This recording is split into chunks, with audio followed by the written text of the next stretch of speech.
Ito mga master, magandang hapon, magpipil test na tayo. Ito nga pa yung rail na in-unbox ko.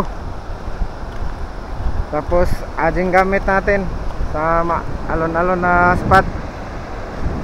Pangatlong balik ko dito mga master.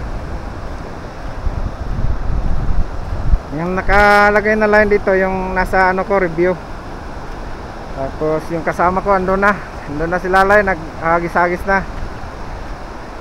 So good luck master sa bagong rail na to. Ayun, magandang hapon po sa lahat.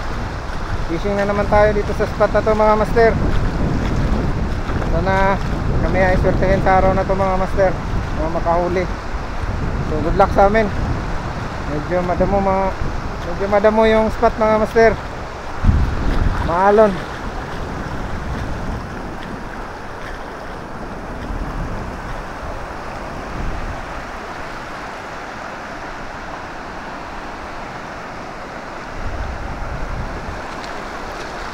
Ayun po, update ko na lang mamaya mga master ha. Basta ito yung gamit natin ngayon, yung bagong reel na to, na parang Ryobi siya. So good luck. Magandang hapon, ingat tayo lagi. Thank you po. Ito naman yung gamitin mga master. Kaso talagang napakahirap ang spot ngayon. Masyadong malabo yung tubig, tsaka napakaalon. Paano pa naman, sa harap pa naman namin yung hangin. Kaya pinipiltis ko dito sa may looban. Okay naman siya ihagis. Ganda ng performance ng rail na to. Malayo din naman yung casting niya pag pag walang hangin. Pag mahangin, sabit. Buti na lang natanggal. Sumabit pa master.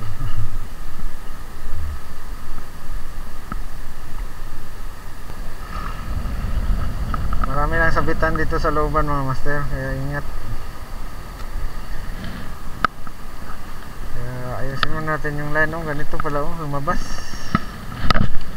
Ayan na.